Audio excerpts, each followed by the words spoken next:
Bismillahirrahmanirrahim. Assalamualaikum warahmatullahi wabarakatuh. Ismahuli an u'arifa nafsi ismi Nurul Marikatun Nisa min qismi ta'lim al-lughah al-arabiyah fi fasli thalis alif. Tayyib. Wal'an uridu an ashrah anil madatil ula fi darsi tanmiyatil mufradat, yaitu tentang reorientasi pembelajaran mufradat dalam konteks pembelajaran bahasa Arab sebagai bahasa asing. Menurut para ahli dan praktisi pembelajaran bahasa Arab, sepakat bahwa mufradat merupakan salah satu unsur pokok yang harus dikuasai siswa di samping unsur-unsur lainnya seperti aswat dan tarokib. Bahkan ada yang mengatakan bahwa penguasaan mufradat merupakan salah satu syarat untuk bisa fasih berbahasa Arab. Maka hampir tidak mungkin belajar bahasa Arab tanpa mengetahui dan menguasai mufradatnya. Langsung pada pengertian dan jenis mufradat. Pengertian mufradat. Mufradat yang sudah kita ketahui yaitu kosakata atau perbendaharaan kata. Atau mufradat itu ya sejumlah kata atau kumpulan kata yang telah diketahui seseorang. Nah, menurut Al-Khuli, mufradat merupakan satuan bahasa terkecil yang berdiri sendiri, baik berupa kata dasar maupun berupa kata berimbun. Jika berupa kata berimbun, maka kata itu mempunyai akar kata dan kata dasar.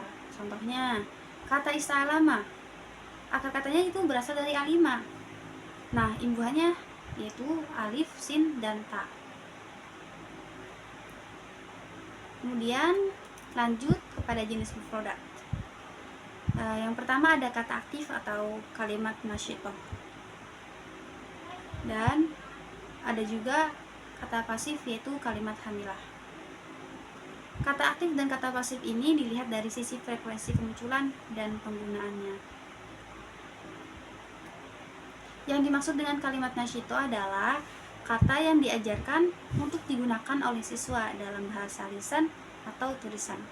Sedangkan kalimat halimah adalah kata yang diharapkan dapat dipahami siswa ketika mereka membaca dan mendengarkannya, tapi tidak untuk digunakan untuk bahasa percakapan atau tulisan sehari-hari. Dengan kata lain, kalimat nasyithah diajarkan untuk digunakan, sedangkan kalimat hamilah diajarkan untuk sekedar pemahaman.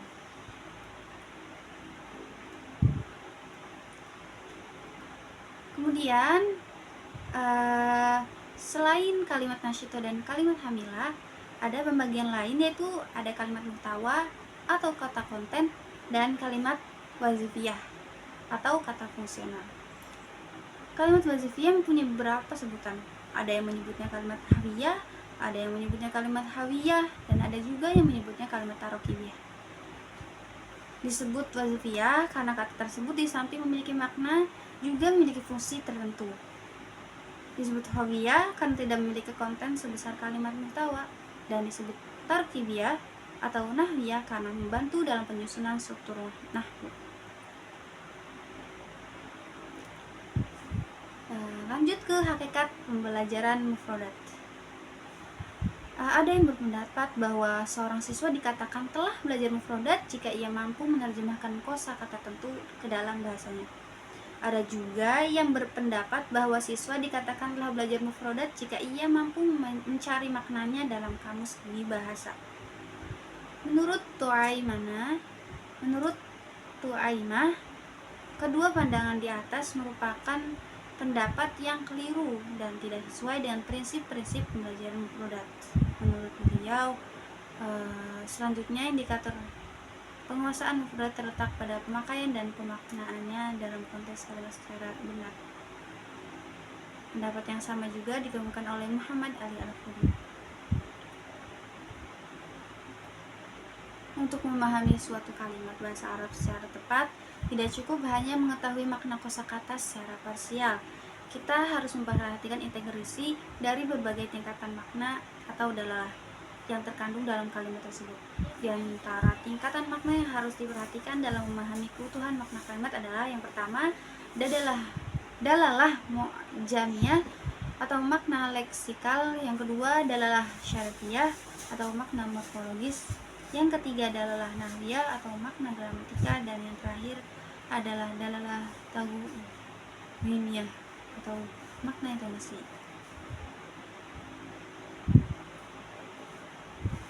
Pada contoh kalimat berikut, kafa al-mudiru ummalahul mujiddin. Kalau kita pahami secara leksikal, maka masing-masing kata berarti. Kafa'a memberi hadiah, al-mudiru direktur, ummalahu karyawannya, al-mujiddina rajin. Pada tahap ini kita belum bisa memahami dengan baik maksud di kalimat di atas. Agar kalimat di atas bisa dipahami secara utuh, maka kita harus menganalisis kalimat tersebut dengan memperhatikan keseluruhan tingkatan makna atau dalahnya.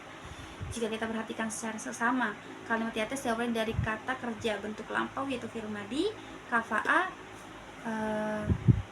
yang artinya itu memberi hadiah, kemudian makna dalalah syarfiyah menunjukkan makna telah, berarti telah memberi hadiah. Kemudian kata al-mudir dilihat dari dalalah nahwiyah, kedudukannya itu sebagai fa'il, subjek. Sedangkan dilihat dari bentuknya termasuk kata ma'rifah, al-mudir, yang menunjukkan makna tertentu, sehingga pengertiannya dalam bahasa Indonesia adalah direktur itu, bukan seorang direktur. Sedangkan kata ummal posisinya sebagai objek maf'ulun bih, dan kata al-mujiddina merupakan sifat dari ummal yang memberi konotasi yang. Nah, setelah dilakukan analisis dari berbagai tingkatan maknanya, maka kalimat di atas dapat diungkapkan seperti berikut. Direktur itu telah memberikan hadiah kepada karyawannya yang rajin.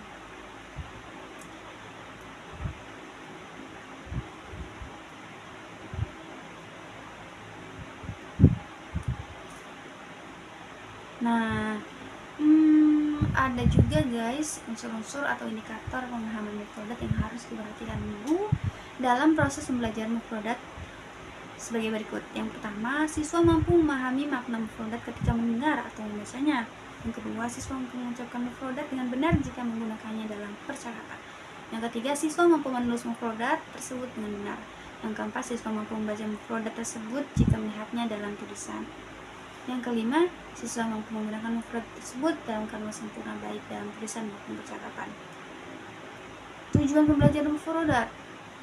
Tujuannya yang pertama, menggunakan kosakata baru baik dalam teks tertulis qiraah maupun dalam wacana lisan atau istimah. Yang kedua, melatih siswa untuk mengumpulkan mufradat dengan baik dan benar. Yang ketiga, memberikan makna mufradat dengan cara yang tepat baik makna leksikal maupun makna gramatik yang sesuai dengan konteksnya. Yang keempat, melatih siswa untuk menggunakan kosakata tersebut dalam kalimat sempurna dan kontekstual. Yang terakhir, teknik dan langkah-langkah pembagian mufradat. Sebelum terakhir, teknik pembelajaran mufradat apa aja tuh? Yang pertama, menyatakan benda atau barang yang dimaksud. Kita misalkan di kelas mau ngejelasin HP. Nah, ditunjukkan barangnya jawalun, dibawa bendanya. Kemudian bisa pakai gambar. Kita kasih gambar yang sekiranya mufradat itu nggak bisa kita bawa.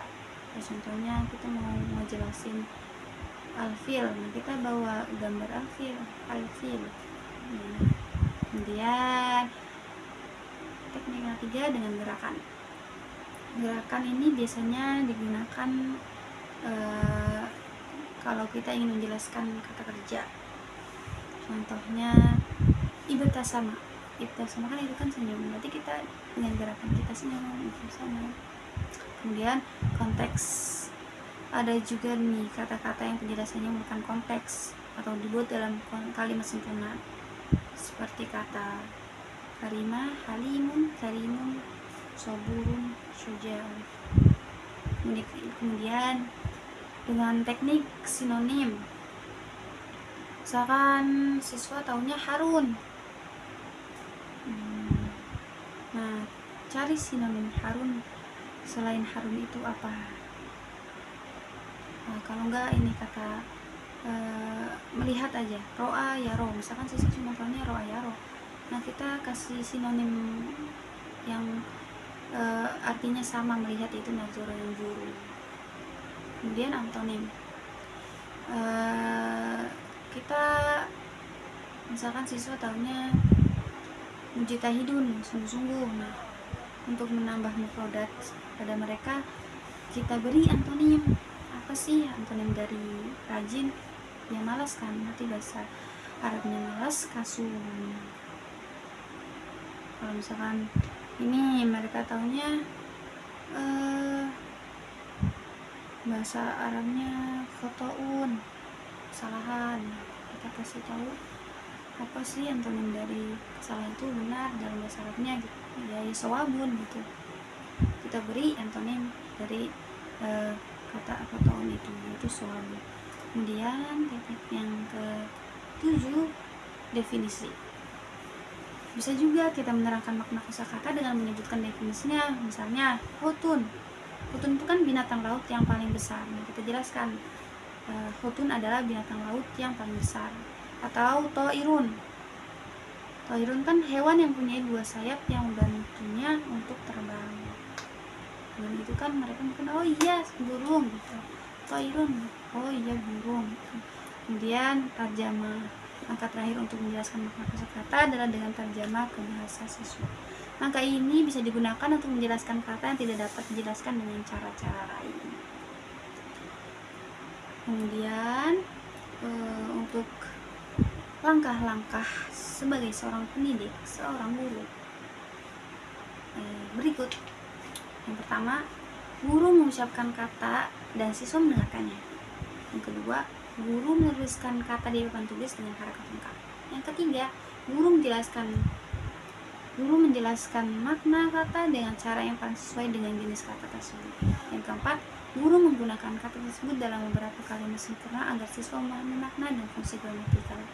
Yang kelima, siswa menerima mengucapkan beberapa kalimat tersebut secara bersama-sama, kemudian secara kelompok, lalu secara individu. Yang keenam, guru membimbing siswa secara menulis kata tersebut. Yang ketujuh, guru menulis makna kata dan kalimat yang membantu menjelaskan makna di papan tulis. Yang kedelapan, siswa menulis kosakata baru yang sudah ditulis di papan tulis. Yang sembilan, siswa menulis kata, arti kata, dan contoh kalimat di buku masing-masing. Kemudian yang terakhir yaitu tes penguasaan mufradat. Tes penguasaan mufradat secara umum dapat diarahkan pada 2 hal, yaitu tes penguasaan mufradat yang bersifat pasif reseptif dan tes penguasaan mufradat yang bersifat aktif produktif. Tes jenis pertama bertujuan untuk mengukur tingkat pemahaman siswa terhadap arti mufradat tanpa disertai kemampuan untuk menggunakannya. Sedangkan tes penguasaan mufradat jenis kedua bertujuan untuk mengukur tingkat pemahaman dan penguasaan siswa terhadap mufradat dalam arti mampu menggunakan mufrad yang dituliskan dalam kalimat yang tepat untuk meneruskan pikirannya. Mungkin cukup sekian penjelasan dari saya. Akhirul kalam. Assalamualaikum warahmatullahi wabarakatuh.